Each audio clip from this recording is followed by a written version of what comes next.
Ses var. Bir dənə. Başlayaq. Bu günləri həqiqətən də çox maraqlı bir formatda sizin qarşınızdayım. Bədən dili 99.9% hallarda heç bir formada yalan danışmır. İnsanın danışığı ilə bədən dili bir-birinə ziddiyyət təşkil edirsə, daha çox bədən dilinə etibar etmək lazımdır. Bizim bir sosial məsuliyyətimiz də var. Ayaqlar haranı göstərirsə, beynin istəyi də oradadır. Nəyə görə deyirlər ki, düşmən ayağa baxır? İnsan bir hərəkəti davamlı təkrar edərək ona öyrəşir, onunla məsləhətləşirlər, ona etibar edirlər. Həddindən artıq gülərüzlülük, güvənin və yaxud güvənməyin, etibar edin və ya etməyin.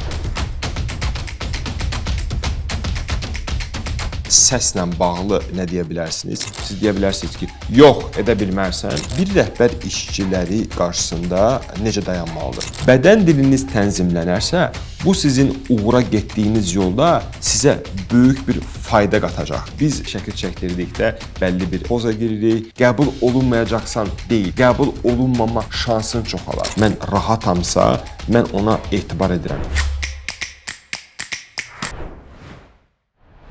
Bədən dilində səslə bağlı nə deyə bilərsiniz? Səs nə dərəcədə vacibdir? İnsanın səsi onun haqqında imici formalaşdırırmı? Bəli, səs vacib məsələlərdən biridir. Ümumiyyətlə, belə bir qayda var. 7% sənin səsin, 38% sənin səs tonun, 55% isə sənin bədən dilindir. Ümumiyyətlə, John Navarro'nun məşhur bir ifadəsi var. Common voice is always down. Yəni, hər zaman hakimiyyət, səlahiyyət səsi yuxarıdan aşağı olur.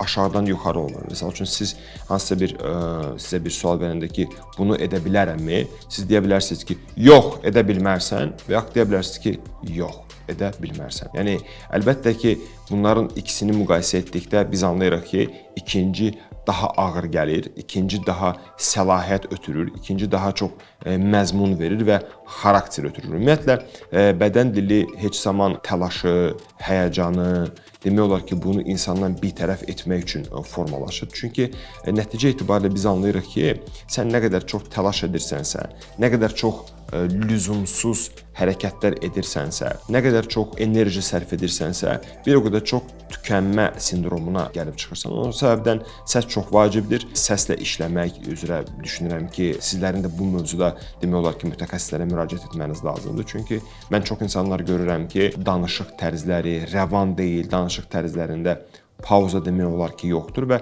pauzanın olmaması onların ekspert kimi mövqelənmədən kənar qoymuş olur. Stres zamanı bədənimiz bizi necə ələ verir?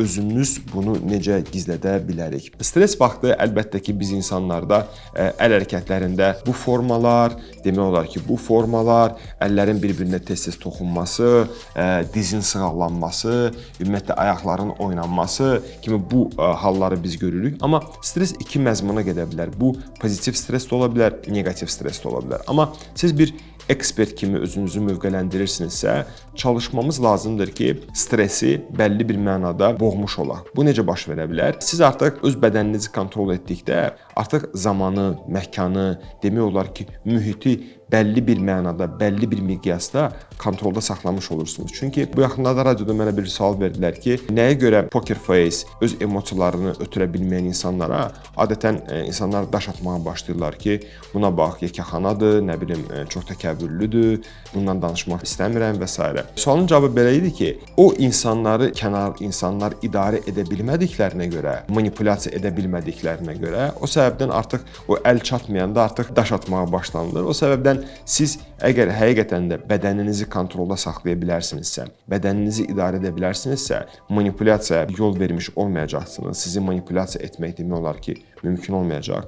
Həmçinin stressdən kənar olacaqsınız. Çünki siz 20-ci əsrin əvvəlləri və ya ortalarında olan intelligentlərə baxsanız, yəni videolardan da baxsanız YouTube-da, görə bilərsiniz ki, həqiqətən də onlar tələsmirlər. Onların bir ahəngi, rəvan yerişləri, onlar daha çox tələsdirirlər, nəinki özləri tələsirlər. Bu səbəbdən bu məzmuna çox ciddi bir diqqət etmənizdə sizə fayda var. Yəni, bədəniniz sizə xidmət edə bilər. Bədən dilimizi necə məşq eləyə bilərik? Bunun üçün real üsullar varmı? Əlbəttə ki, var. Biz təlimlər təşkil edirik. Demək olar ki, Azərbaycan ən öndə gedən şirkətləri, maraqlı simalar, dövlət və ya ictimai həyatda olan simalarla işləyirik və anlayırıq ki, insanlar həqiqətən də bunu anlamağa başlayıb və həyatlarındakı rolunu, həyatlarındakı vacib bir məqam olduğunu artıq anlamaya başlayırlar. Bu nədən başlayır? Biz əlbəttə ki, bədən dili təlimləri ilə bağlı bizə müraciət edə bilərsiniz. Amma ilk olaraq, yəni sizin bədən dili təliminizi özünüz evinizdə, iş yerinizdə başlaya bilərsiniz. Bu sizin kiçik video çəkilişlərinizlə bağlı olacaq. Yəni bunu öncədə də kadrlara dedim. Çəkin, özünüzə baxın, tənqidi baxın və özünüz kimi yox, yəni sizə bənzəyər bir xanım və ya bəy olaraq baxdıqda onun haqqında, onun əl hərəkətləri, ayaq hərəkətləri, onun demək olar ki, baş hərəkətləri, onun baxış tərzi, onun yeriş tərzi, bunlar hamısı demək olar ki, sizə çox böyük məlumatlar verəcək. Amma o gözlə baxarsınızsa ki, bu siz deyilsiniz, sizə bənzəyən biridir. Keçək növbəti sualımıza. Qadın və kişi bədən dili arasında əsas fərqlər nələrdir? Birinci sizdən soruşaq, nələrdir? Fərqlər əlbəttə ki var. Xanımlar daha çox emosional, daha çox emosiya nümayiş etdirdiklərinə görə onlarda impulsiv, intensiv, belə deyək də, jestlər, üz cizgilərinin ifadəsi, ayaq hərəkətləri, ayaq qoyuluşu, oturuş tərzi və yaxud buna bənzər digər amillər demək olar ki, onları daha qabarıq görsənir. Kişilərdə də var. Əlbəttə ki, kişilərdə daha belə deyək də, asta yerimə, daha asta gəlir bu məzmunlar. Yəni çünki kişilər bəlli bir mənada emosiyalarını idarə etməkdə yaradılış etibarilə onlarda bu biraz ağır gəlir. Düşünürəm ki, xanımlar buna görə bizi qınamaz. Amma xanımların bədən dili oxunması kişilərə nisbətdə daha aktivdir. Çünki özləri daha çox emosiyaya meyilli olduqlarına görə kənardan da olan bədən dilini onlar çox rahat oxuya bilirlər və demək olar ki, təhlil apara bilirlər və onların gözlərində olan sərraslıq kişilərdə o qədər deyil. Ona görə buradan maraqlı bir məlumat vermiş olduq. Bu da çox maraqlı sualdır. Əlləri qoymağa yer tapmayanda nə etməliyik? Bu vəziyyət bizim qeyri-peşəkar göründüyümüzü göstərirmi? Hər 10 sualdan demək olar ki, adətən 5 sual bunu əhatə edir ki, əlləri hara qoyum? Əllərimi ayaq üstə durduqda hara qoyum? Oturduqda hara qoyum? Mən sizinlə artıq bir neçə dəqiqədir danışıram və görürsünüz ki, əllər hər hansısa bir mənada nə aşağıya yönlənib, nə gizlənib, nə demək olar ki, bu formada stasionar forma deyil. Əllərin nə qədər çox açıq formada olarsa və yaxud bu formada, yəni buna stippling the finger deyirlər, yəni barmaqların bir-birinə qovuşması kimi deyirlər. Yəni bu formada durarsa, əlbəttə bu forma biraz insanlara zaman-zaman yad kimi gələ bilər, amma bir müddət sonra öyrəşə bilərlər. Ümumiyyətlə ahəngli, rəvan, simfonik əl hərəkətlərinin olması lazımdır. Buna rağmen isə əllər sadəcə ayaq üstə durduqda belə, yanımızda dayanarsa belə, həcmli formada dayanarsa belə, əmin edirəm ki, siz rahat olacaqsınız. Yəni biz bu qapanmalardan, əslində bu qapanma deyil, yəni bu bağlanmalardan, ümumiyyətlə əlimi qoynuma qoydum, üzümə qoydum, nə bilim burnuma qoydum ki, yəni yer tapmıram qoymağa, bunlardan həqiqətən də qurtulacaqsınız. Çünki bu böyük problemdir. İnsanlar bununla çox kübar olmayan bir obraz formalaşdıra bilirlər. Bu onlara mane olur. İstər biznes görüşlərində, istər sosial həyatlarda olan görüşlərdə, ictimai həyatda olan görüşdə. Çünki həqiqətən də bir də görürsünüz ki, siz bir biznes görüşünə gəlmisiniz və bu formada öz müştərinizlə danışırsınız. Əlbəttə ki, bu daha çox kilsədə dua formasıdır və bu əlbəttə ki, bu formada danışarsınızsa siz sanki bir nələrisə çox ciddi xahiş etmiş bir havasında danışacaqsınız. Amma nə qədər çox əlləri açıq, nə qədər çox rəvanlı bir əl jestləriniz olarsa, sizi əmin edirəm ki, bu sizə müsbətə işləyəcək və sizə əlavə status gətirmiş olacaq. Göz təması nə qədər olmalıdır ki, qarşı tərəfi narahat etməsin, amma eyni zamanda güvənli görünür? Bu da maraqlı suallardan biridir. Göz təması ilə bağlı belə bir məzmun var ki, bu şərq ölkələri və qərb ölkələri var. Adətən şərq ölkələrində siz göz təmasını qurduqda qısa vadəli, yəni 1 saniyə, 2 saniyəlik göz təması qurarsınızsa, qarşı tərəf sizin haqqınızda pis düşünə bilər ki, sadəcə nə üçün mənlə belə gözünü kənarlaşdırdın, nəsə gizlətdinmi, nəyə görə mənə güvənsizlik bir ötürdün? Çünki isti ölkələr sayıldığımıza görə, isti qanlı sayıldığımıza görə, yəni bu məzmun şərq ölkələrində daha çox saniyəyə gətirib çıxardır. Mən saniyələri nəyə görə səsləndirmirəm? Çünki mənbələr həqiqətən də çox dəyişir. Fərqli mənbələrdə fərqli saniyələr var, amma orta statistika göstərir ki, 3-5 saniyə şərq ölkələrində, qərb ölkələrində isə 1.2, 1.5, 1.7 kimi fərqli statistikalar var. Bu saniyə ərzində göz təması qurularsa, bu normal göz təmasıdır. Yaxşı, bəs mən gözümü Azərbaycanda belə bir ifadə var, zilləmək, staring deyirlər ona. Yəni gözümü zilləyib bir kəsə baxıramsa, bu mənim ona diqqətli baxmağımın nəticəsidirmi? Təəssüf ki, bu belə işləmir. İnsanlar öz komfortlarını deşən, keçən, onların komfort zonasını, onların şəxsi privat zonasını keçən istənilən bir belə deyək də bir amilə itici bir ruhda yanaşırlar. Ona görə bizim insanlarla danışdıqda gözümüzü paylaşmamız, kənara baxmağımız, onunla davamlı olaraq, yəni göz təması qurmağımız lazım deyil. Bu dediyim kimi onların intim zonasına daxil olmuş bir ab-hava ötürmüş ola bilərik. Buna çox diqqət etmək lazımdır. Çünki biznes görüşlərində çox sezmişəm, çox görmüşəm belə bir hallar ki, dayanmadan baxır, göz təması qurur və sanki belə bir ab-hava formalaşdırır ki, mən çox diqqətlə qulaq asıram sənə, ona görə göz təmasını çəkmirəm səndən. Bu yanlışdır. Buna rahatlıqla deyə bilərəm bunun yanlış olmasını. Çünki göz təması, yəni gazing vacibdir. İstər şəxsi həyatda, istər peşəkar həyatda, amma bunun istifadəsi çox rəvan formada olmalıdır, çox korreksiya olunmuş formada olmalıdır. Əks halda tamamilə tərs effekt verə bilər. Yəni sizin milyonluq kontraktınız demək olar ki, əldən çıxa bilər və yaxud sizin şəxsi həyatda fərqli bir ampula ötürə bilərsiniz insana qarşı. Ona görə bu məzmunlarda çox diqqətli olmanızda fayda var. Bir rəhbər işçiləri qarşısında necə dayanmalıdır? Həm səmimi, həm də nüfuzlu. Biz öncə bu suala demək olar ki, aşağı-yuxarı biraz cavab verdik, amma məzmun nədən ibarətdir? Rəhbərin duruş tərzi hər zaman dediyim kimi də birinci qamətlə başlayır, ikinci göz təması ilə başlayır, üçüncü əl hərəkətləri ilə başlayır. Dördüncü ayaq hərəkətləri ilə başlayır. Yəni bunları mən dördüncü deməkdən ardıcıllıq demirəm. Yəni sadəcə bunlar külliyyat olaraq bundan ibarətdir. Yəni sizin danışığınızda pauzaları yoxdursa, sizin oturuş tərzinizdə hər zaman bu formada bir həcmsizlik varsa, sizin əl hərəkətlərinizdə həmişə kiçik, balaca, baş barmağı gizlətmələriniz varsa, bu demək olar ki, liderə xas olmayan bir tərzdir. Ona görə mən bir çox liderlərlə indiki zamanda çox aktiv çalışıram.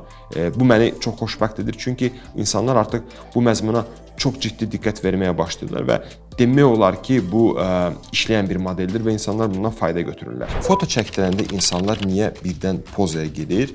O poza bizim əsl mənimizdirmi, yoxsa maskamızdırmı? Əlbəttə ki, biz şəkil çəkdirdikdə bəlli bir poza giririk, çox gözəl görsənmək istəyirik. Amma sizə maraqlı bir məqam deyim. Əgər biz bu günləri bədən dilimizi tənzimləyəriksə, həqiqətən də ona gözəl bir dil bəxş edəriksə, siz ani olan görüntüdən əlavə gündəlik həyatınızda da bunu yaşamış olacaqsınız. Yəni sanki bir həcmli, asimetrik bir pozda durub şəkil çəkdirmək, okey, bu super, amma digər saatlarda da o formatda görünmüş olacaqsınız. Çünki siz seçirsiniz ancaq ani bir çəkiliş anını və o anda gözəl görsənirsiniz. Bu səbəbdən istənilən saatda, istənilən geyimdə, makyajlı, makyajsız və yaxud klassik geyimdə, sport geyimdə hər zaman effektiv, lövbər salmaq istəyirsinizsə, həqiqətən də bədən dilinizlə tanış olmanızda fayda var. Çünki dediyim kimi, bu sizlə 24 saat bərabərdir.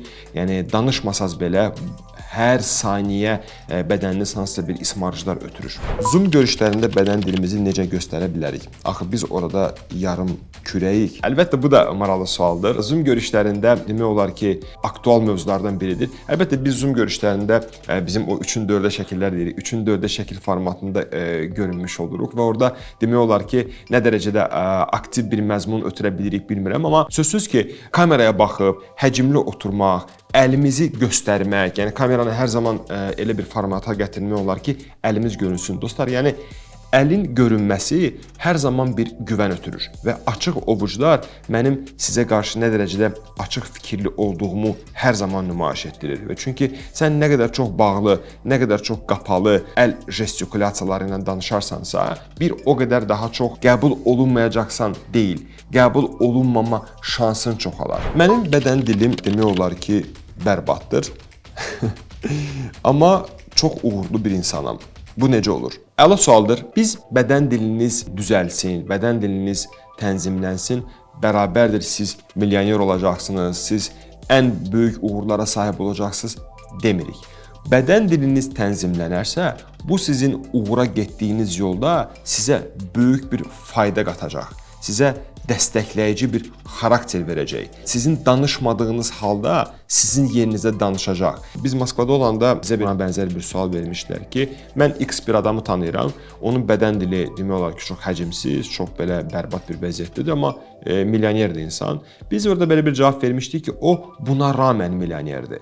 Yəni o əgər bədən dilini tanıyardısa, onu tənzimləyərdisə, onunla sıx çalışardısa, o bəlkə də daha ekstra bir neçə milyon əldə etmiş ola bilərdi. Əlbəttə ki, bu hər zaman belə rahat olmur. İnsanlar bu məzmuna son bir neçə ildə artıq demək olar ki, bu məzmunla tanış olmağa başlayırlar və demək olar ki, sıx artıq insanlar bu məzmuna xitab edirlər. Ona görə narahat olmayın. İstənilən vaxt bizim komandamıza müraciət etsəniz, biz sizə bu məzmunda dəstək ola bilərik. Dostlar, çox çalışdım ki, ən maraqlı sualları sizin nəzərinizə çatdırım.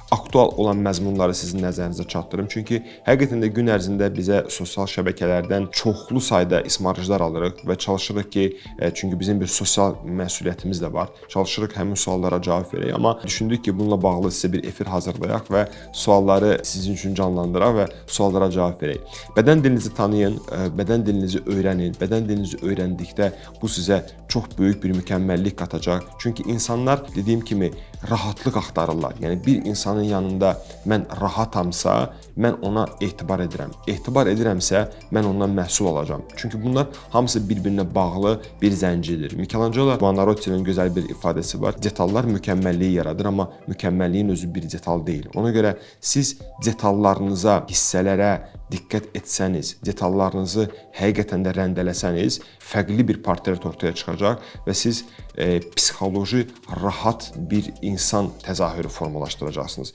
Çox təşəkkür edirəm dinlədiyiniz üçün.